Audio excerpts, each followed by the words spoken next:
travailler avec assurance, sécurité, modernité et professionnalisme. Global Construction et Ingénierie à votre disposition.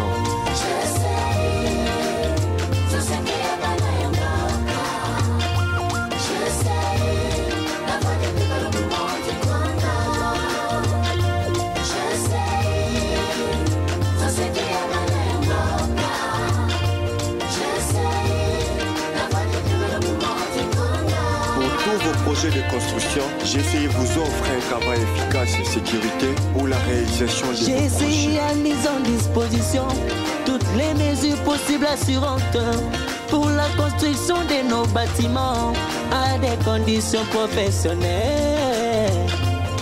GCI, solution yaba.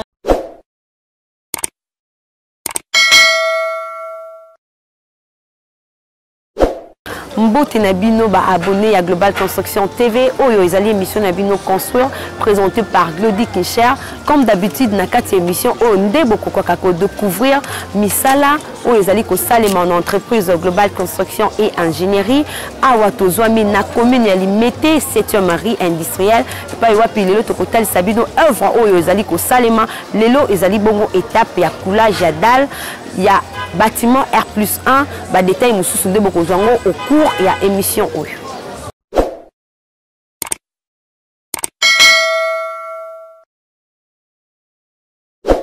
Bande ko balandika ndena yebisaki bino toza en plein chantier na Limete 7e Marie industrielle on a kotal sabino ndenge nini misala ya coulage ya dalle ya bâtiment R+1 ezali ko salema ozo ko ndenge bétonnière ezo spécial déjà ba son nango mutu nyonso aza en mouvement d'ingénieur bazawana ba architecte bazali ba plombier ferrailleur ba ouvrier nyonso baza en mouvement mutu nyonso azo remplir tâche na ye na o etali bongo musala ya lelo tozali déjà awana ingénieur Elik Pulume c'est l'entrepreneur pour yazali le mieux placé et repose à biso ba détail nyonso na musala lelo na pesi mbote. Bonjour monsieur l'entrepreneur. Bonjour ndeko journaliste, bonjour ou bonsoir selon R bandeko bazali kolanda biso.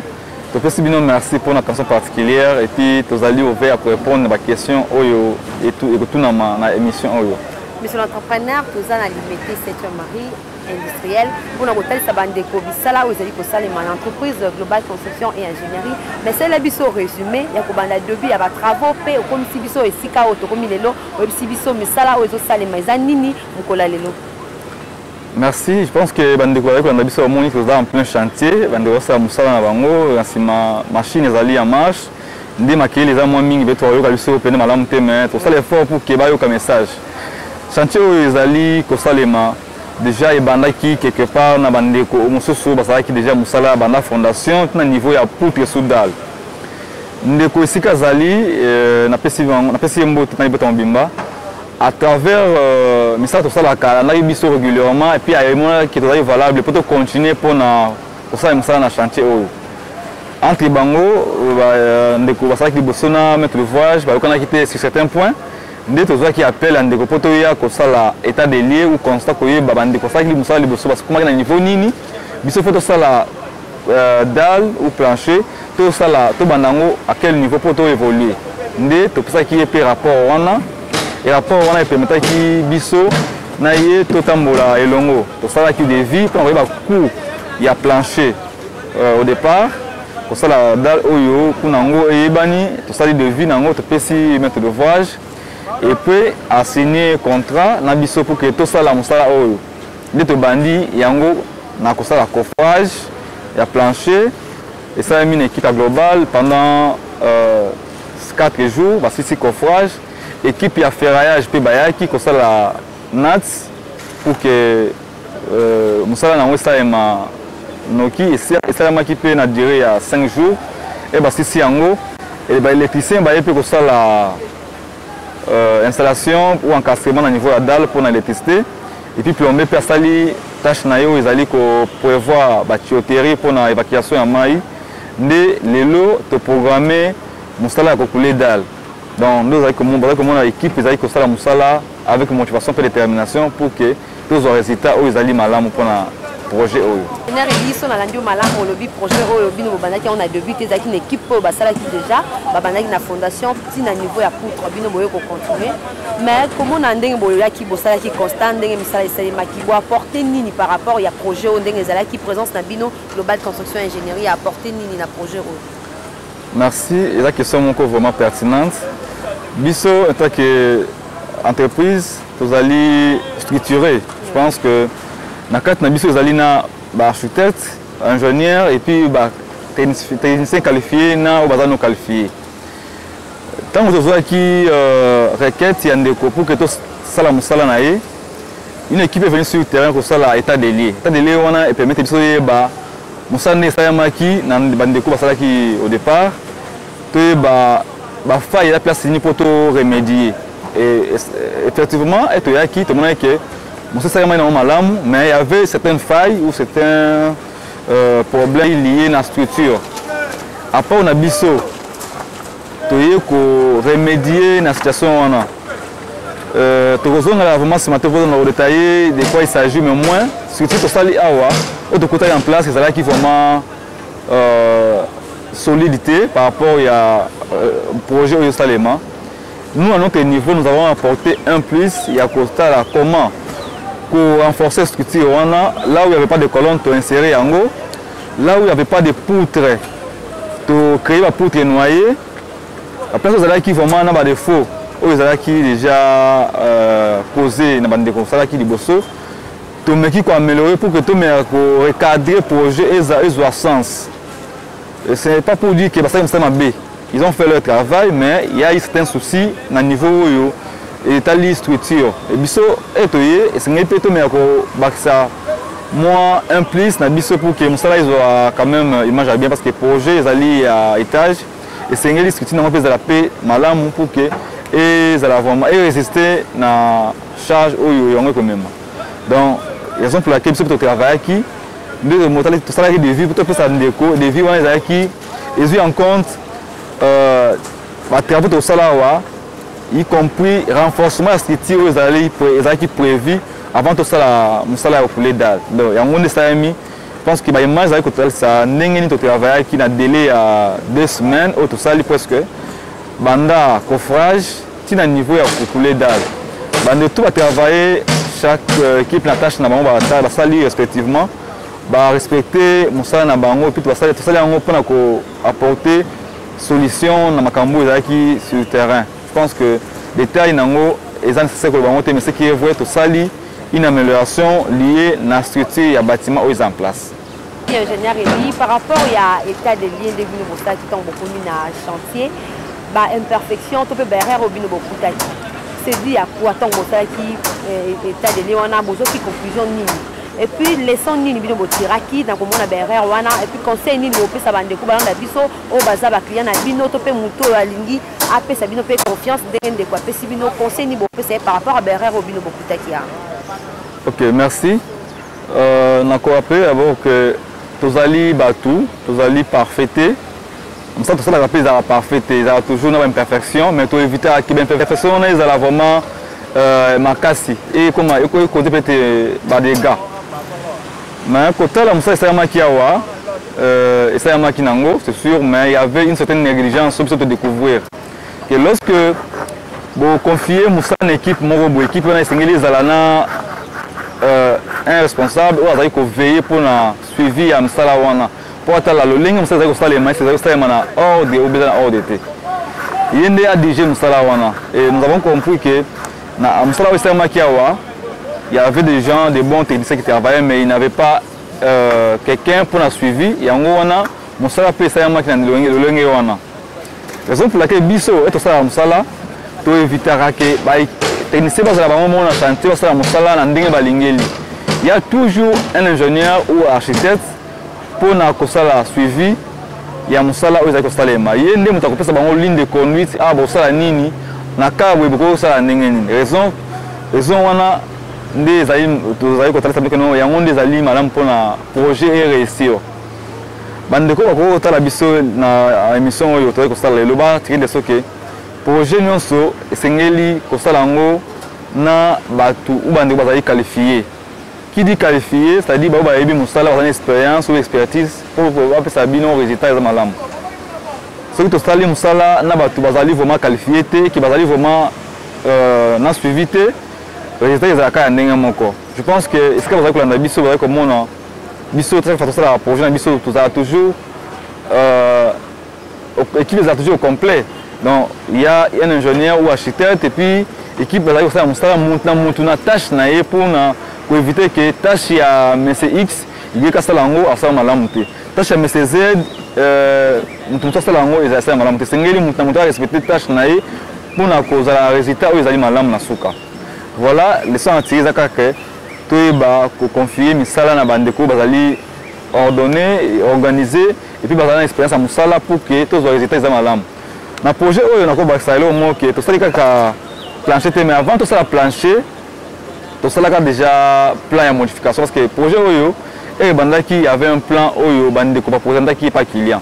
Et lorsque nous sommes arrivés sur le terrain, on a que nos plans wana c'est-à-dire qu'on était vraiment un projet par rapport à fonctionnement et ndaku tout ça qui tout modifier tout petit peu projet pour les absences parce que tu vois qui n'a qu'à projet il y avait des pièces où ils étaient encastrés les pièces où ils avaient fenêtre était les pièces où ils avaient perdu espacement perdu nous tout ça à notre niveau l'architecte a apporté une modification pour que ça sens dans le projet donc les pièces où ils avaient encastrées comme une fenêtre une ouverture où ils avaient qui pièces où ils avaient vraiment espacement perdu tu mets récupérer en haut mais tout c'est basé mini dans la structure en place pour que demander il y a projeté donc tout ça en sorte que nos projets salement les pièces dans autour ils allaient vraiment répartis par rapport à la structure où ils sont en place c'est-à-dire quoi les colonnes na mur où ils sont menacés il y a des hommes dans les colonnes continuité dans où ils respecter tout ça que notre tongi mur na place où ils sont maté mais tout s'appuyer ming na structure où ils sont en place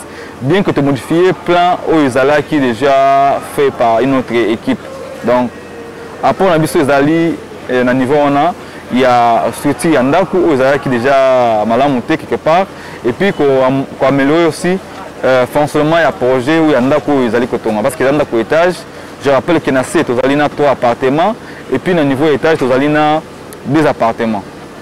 Ingénieur concernant l'achat de matériaux global construction ingénieur est-ce que bino moko ande bozo obligé à consommer ba matériaux to client pas qui n'a proposé bino ngana somba bino mo sala juste ça na bino ya kotonga na ka oyo bengo lobaki bo sala ki devis par rapport ya étape pour beaucoup qui a pour continuer mo sala bo sala ki devis bo soumettre en haut le pas client est-ce que client peut ko na devis avant déjà pour ça une équipe sous ou après ça qui est devis que pour tout ça là un bâtiment R+1 et 5 boy devis wana ayeli bino ngo le même devis pour travailler sur yango est-ce que possibilité zali na kawana bo expliquer vraiment ndenge nini que to sala boy est-ce que ba comprendre bino peut facilement. Merci pour la question. On a établi fourniture de matériaux. Biso comme entreprise, nous allons porter ça que lorsque l'entreprise signe un contrat avec un maître d'ouvrage, ils allons pour payer les résultats final. Il dépend de la contrat pour signer, vous avez un ouvrage, un bimba, tout comme vous avez une étape bien définie.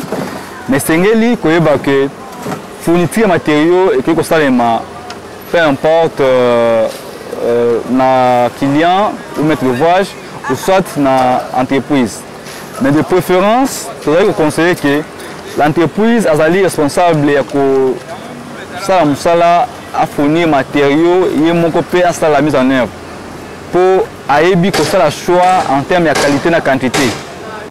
Comme ça, tout ce qui est lié à la quantité et la qualité de matériaux est responsable de la mise en œuvre.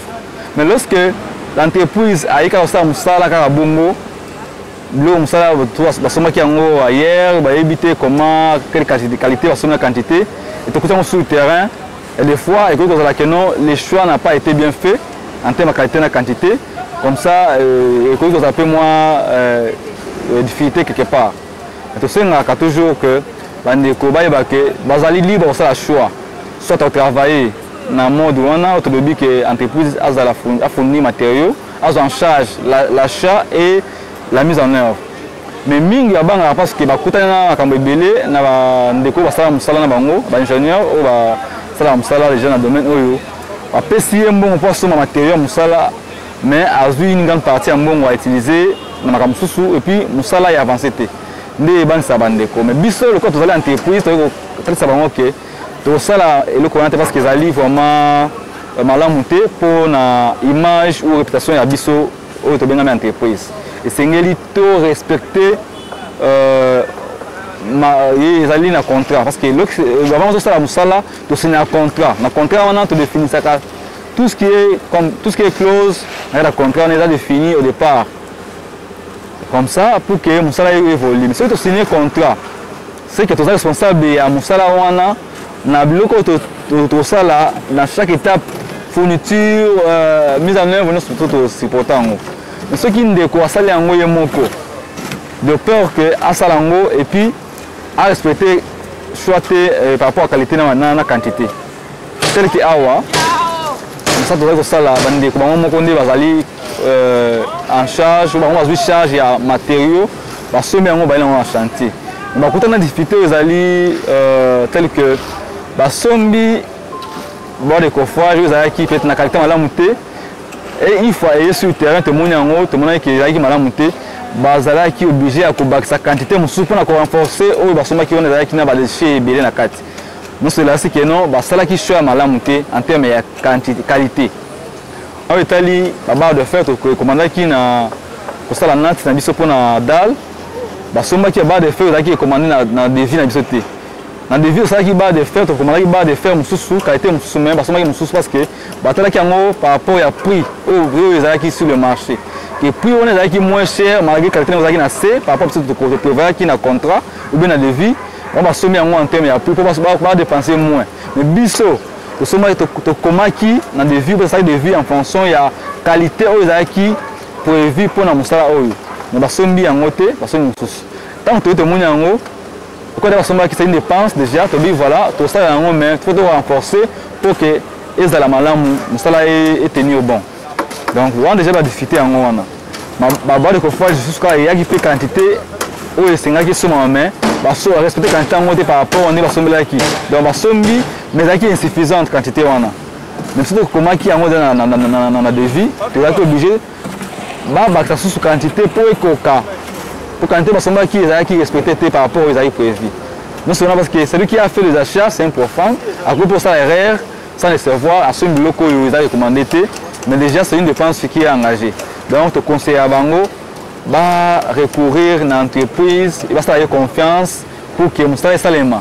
Parce que moto ça peut acheter matériaux mais asala mosala mabe. Donc ils sont appelés binoté. Donc si tu sala mosala mabe, c'est que tu as mosala mabe. Donc au départ, il faut sala mosala na biso malamu. Et to banda na acheter matériaux, to respecter quantité na qualité et puis na mise en œuvre de ça mosala malamu pour que ndeko za vraiment na inquiétude après avoir les résultats mosala wana. Bref, mosala na biso tolingi yango mingi tolingi te totikela mutu moko asala yango oyo azana qualité te mpe mutu moko boye asala yango na ndenge oyo biso tosouhaitaki esalema te. Or eza mbongo ya client ou ya maître de voyage mais biso tozali basali mosala tosala oyo tolingi yango mingi tolingi tosala yango bien parce que yango nde ekopesa biso possibilité ya kokende mosika yango epesa biso vraiment visa mpo tokende au-delà ya oyo tozali kosala. Donc témoignage na biso esalema en fonction ya rendement ou bien résultat final ya mosala yango tozana intérêt tosala yango malamu. Na oyo etali ba devis oyo esalemi na bandeko mosusu biso tokosala yango te parce que toyebi te basali yango sur base ya quel soubassement ou fondement pour que baya nango tosala yango. Soki client ou maître de voyage azala na devis moko basalaki quelque part bandeko moko boye esengeli agarde yango pour servir comme élément comparatif na oyo biso tosala. Et puis c'est ça sur base de la réalité où tu es en face, n'est-ce pas dimensionner ouvrage, n'est-ce pas des vies en a peau, tout ça c'est des vies car un sentiment pour que on a ceux qui n'ont tout ça des vies en fonction des besoins na matériaux tout ça là. Et puis matériaux tout ça la matériaux à qualité pour ça na biso, l'autre na biso partout dans le monde vraiment que non tout ça na biso toujours respecter quelque part qualité à musala et on a besoin pour besoin que solliciter biso chaque fois. Donc qualité à musala eza et bandana na qualité matériaux. Et puis, il y a sur place dans votre moussala pour que vous respectez la qualité en moussala. Il faut avoir des matériaux de bonne qualité et puis en plus, vous avez une équipe qui va expérimenter dans moussala pour que moussala wana ezala malamu tina suka. Voilà, des vies votre moussala à monter et là net na 8 nasali ba examen ou bien na se fait examiner na hôpital moko quelque part à laboratoire na bango mais na yo traitement na hôpital mususu ba aussi na hôpital wana na sa fait examen sur place pour ba yeba réellement na zobela nini pour ba yeba ko prescrire nga médicament en fonction ya résultat ou bango na laboratoire na bango biso peut-être on a besoin ya devis mususu peut-être on a besoin de devis ou c'est na ba ingénieur ya biso na quatre entreprise na philosophie tout ça là msala et puis na respect ya ba norme tout en respectant le professionnalisme et la rigueur tout ça nango et puis msala na biso la malam voilà devis na biso tout ça nango en âme et en conscience ceux qui salami c'est que toyebi que ça nango parce que msala za esengeli ça mabongo tout ça malamu msala pe ke malamu voilà bino bolandi biso na motuna ndekatuna ki wana na yanoli malamu kotalisa bino comment tout ça la musala et puis raison ou tout ça que devis ou bien matériaux tout ça li na devis et ça la fournir bien et ça la prise en charge l'entreprise et puis devis tout ça la tout ça la biso moko parce que eto le ba to ba entreprise nous sommes une entreprise tout ça la te mambo to etali ba individu il y a aussi des ingénieurs qui travaillent ba moko na informel mais biso to entreprise et on to le ba musala entreprise ba ça toujours ba en charge matériaux na mise en œuvre mais ceux qui ne pas ça ça y est à ça chaque matériau tout tika la mais ça peut être une contrainte ba difficulté et mo konde ya ko sibi yango biso to za responsabilité na kambwana oya okutana ngo. Travailler avec assurance, sécurité, modernité et professionnalisme. Global Construction et Ingénierie à votre disposition.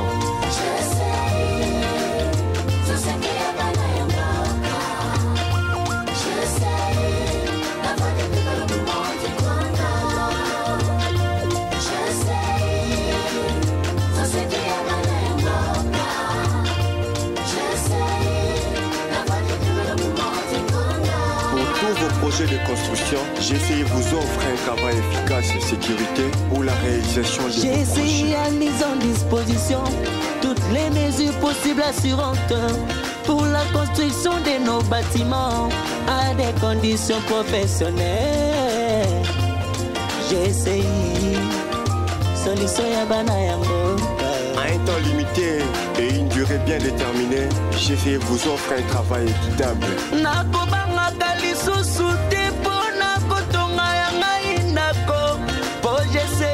Sur la qualité, sécurité de nos bâtiments.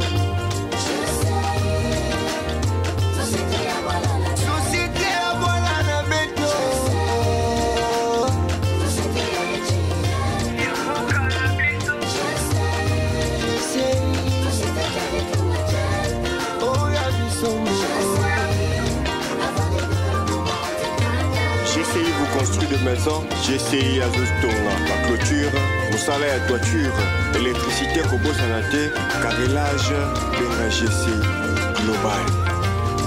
Avec des ingénieurs qualifiés, des agents professionnels, de personnel compétent, GCI d'assurer le travail à une durée déterminée. Bandeko balandi naza sur boyo kindenge ingénieur a pesi ya vie na oyo etali bongo achat ba matériaux de construction mais c'est l'entrepreneur bâtiment où ezali R+1 rez-de-chaussée plus étage moko mais tout ça besoin ba composition ya bâtiment yango ezandenge bon bâtiment oyo to kutia déjà eza en cours mais bandaki na débit to zalaki te ça da projet na bango bando mususu et puis banotonga mais partie to te ko intervenir mi eza partie ya étage.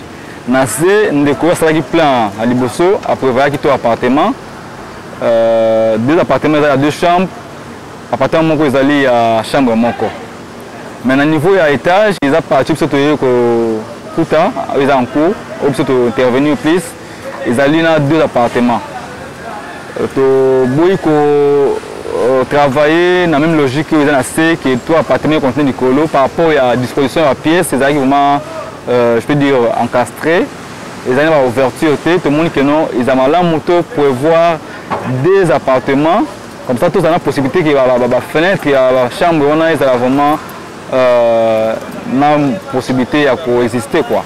Donc tu travailles dans le premier étage où on a des appartements. Chaque appartement il y a 3 chambres. 3 chambres et puis 2 salles de bain, un appartement sous. et la cuisine ezali na balcon où tu peux voir pour la salon et puis pour la cuisine. Donc bref, on a 3 chambres de part et d'autre dans l'appartement où il y a étage. Mais l'appartement c'est il y a 3 appartements, 2 appartements, 2 chambres. Appartement où il y a chambre, il y a une chambre, mais il y a prévu pour un projet. Mais c'est l'entrepreneur dans le cas où le client est beaucoup à sombi, il y a ça, il y a achat, il y a des matériaux. Est-ce que après si bino bo travailler au foot bino ka musala ou bino bo sali to bo facturer en termes en pourcentage to bo sala ndenge ni bo facturer que ndako assez eza na montant nango ndako étage eza na montant nango to ndeni. Bon, normalement ce qui devis salemi et que ndeko yemoko à sepeli à son matériau. Oui.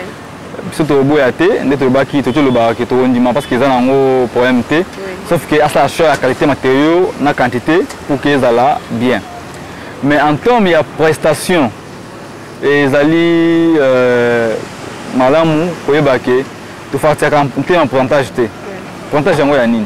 Il se peut qu'il y ait des coopérations parce que tu vas y que pourcentage de la pourcentage dans ce milieu qu'on a il y a autant de francs et puis pourcentage d'un par rapport à montant. Mais biso, nous avons entrepris de ça là bon, vous allez tu fais comme ça na biso ou pour ça na biso en termes de volume de travail au salle. Ndako za étage, ezala assez, ezala ndako ya chambre moko mibale. Mais tu ko évaluer yango pour na koyeba coût ya mosala wana.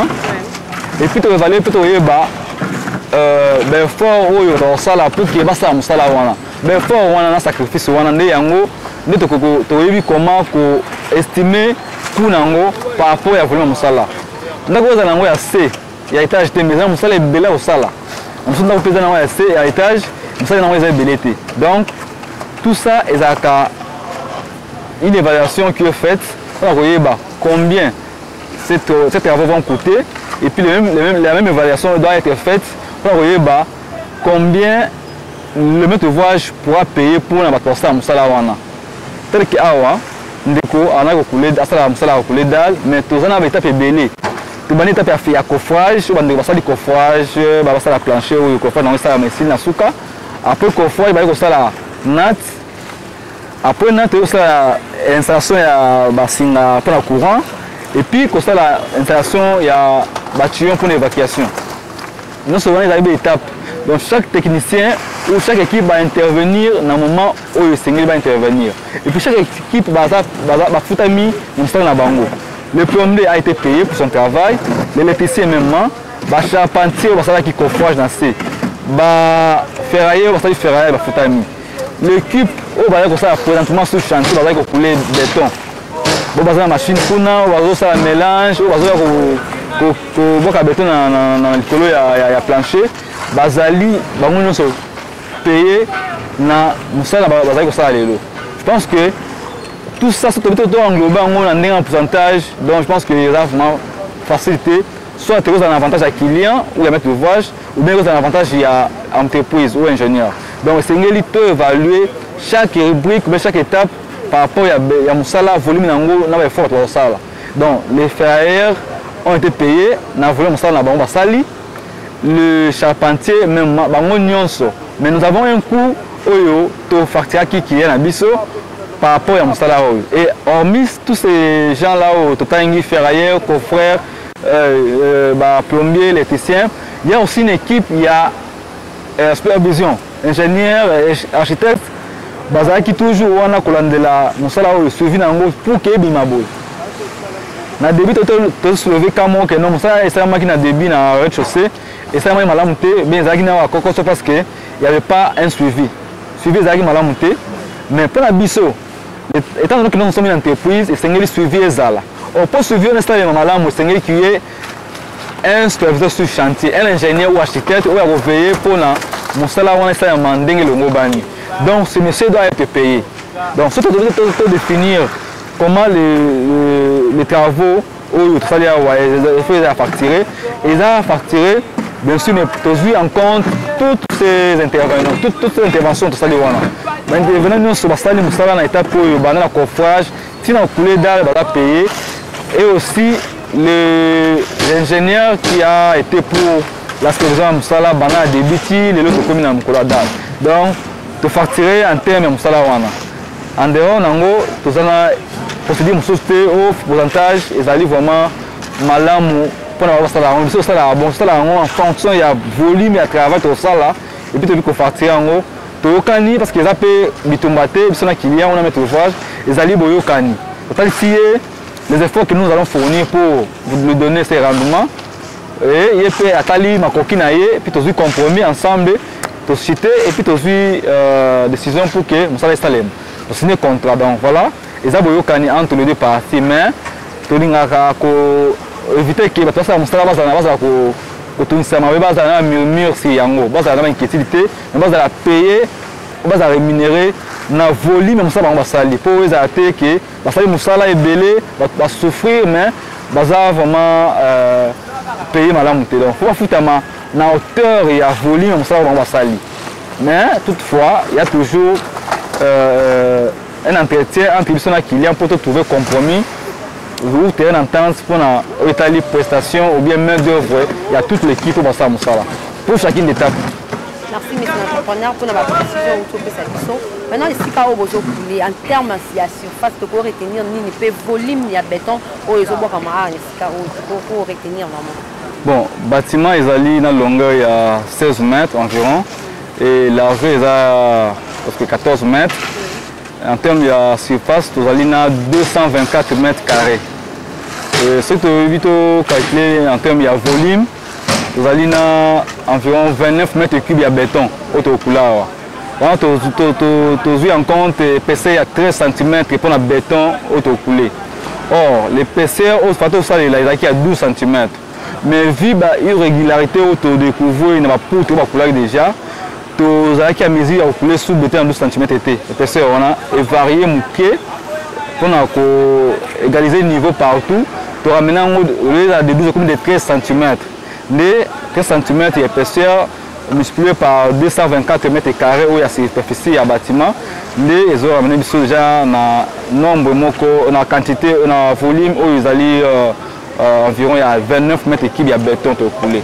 Je pense que calcul est purement simple pour le volume, les superficie à bâtiment, na épaisseur à béton, on couler, les volume à béton, tout ça pour couler. Merci ingénieur Eli pour la précision dans l'état libre surface et quantité à béton au couler les sika. La difficulté ni beaucoup de nango na chantier au sika tout. Bon, déjà on a expliqué que le chantier tout côté est déjà en cours. Ça déjà comment déjà niveau à poutre et soudal. Mais si on continue pour tout ça il y a plancher autour qui poulet dans les lots. Tout côté difficulté vraiment parce que d'abord les matériaux c'est l'entrepreneur ou le maître de voyage il monde à sombi yango. Il monde à sombi aller dans un chantier bien qu'il y avait des petites erreurs par rapport à mon exigence côté qualité et quantité mais tu vas même regarder en pour continuer. Mais difficulté tout côté il y a vraiment en termes il y a non difficulté technique na où ils avaient déjà fait sur le terrain. Dans le bâtiment où ils avaient il y avait des poutres qui étaient déjà coulées, des colonnes. Donc le linge on ça na débit et ça qui vraiment souci moi mingi moi erreur miki mais il y a une possibilité difficulté pour le temps avancer noki parce que tout ça qui délai à couler dalle on a 2 semaines. Tout l'équipe c'est 2 semaines parce que déjà, tout ça, 2 semaines, normalement, tout ça coulé, mais comme il y avait tellement de choses à revoir, à regarder à ce niveau, mais peut-être que tout ça, il y a 2 semaines. Donc, tout ça qui est déjà 2 semaines, mais comme ça, on a 2 semaines en dame. Parce que la difficulté, on a la difficulté technique, par rapport aux structures en place, les possibilités micro-mouquées, tout pour ça, rencontrer comme il y a 2 semaines en dame. Or, vous avez prévu, tout ça, la dalle, on a délai à 2 semaines. Pendant la coffre, tu n'as pas couler béton. Mais pour tu te commander 2 semaines parce que tu as qui confronté na qui na difficulté ou tu as qui lié na des erreurs ou qui déjà causé na des quoi ça qui sala na manque qui a suivi na négligence ça qui nango mais il y a une position moins retard pour tous voir même micro belé. Dans termes de difficulté, on souvent on a parce que matériaux nous sont sur place. Tu coûtes en haut et puis tu sala musala na biso, tu dois évoluer et puis le tout ça musala ya couler dalle. Qu'est-ce que nous allons faire dans les collègues pour y assurer nous allons toujours ensemble. mais c'est l'entrepreneur to commune à souka émission lelo to zaki na commune à limiter 7e marie industrielle total si bande ko ndenge nini musala ko couler dalle et lekali bande ko pesipe biyano na o ezaki bongo ba question bande ko tuna article maloba souka par rapport à émission lelo bande ko ba retenir nini peu moi conseil par rapport ya o etalika comme ça la construction. Merci na bande ko nyonso ndingo la lifsina bokebi à travers cette émission to zana sengo mingi ya koyeba ki bazaki ebele lelo to taisi bino musala ya plancher oyo bandaki na coffrage to rappeler que na débit to kotaki projet déjà en cours na niveau ya porte soudal et puis to vi contact na client pour to sala musala na niveau ya dalle to bandi coffrage ferraillage installation électrique et installation pour l'évacuation ya mai na premier étage nde yango to yelelo pour to couler dalle. Après avoir aussi ça ba étape nous mike sengeli ko sala lelo dans les aïe ko sala mandra comme na équipe ils allaient motiver déterminer pour que musala esta ya manakimia oyo to ko retenir zaka ke musala nyonso pour sala mesengeli organisation ezala pour que vos résultats bien et musala nyonso pour sala ya malamu sengeli pour ko sala choix ya malamu un bon choix ezali ko sala na équipe oyo ezali qualifié et puis ezali expérimenté lelo tokoki komona bato abimi dans tous les coins pour lancer la construction na baza qualifié na baza qualifié te et les autres er moko bande ko na biso ba client ba mettre de voyage na confusion ba yebate nani face à musala na ye nani face à musala na ye te mingi bande bazo se baser mingi na en termes ya prix wana kuna sala prix assez wana sala prix à boy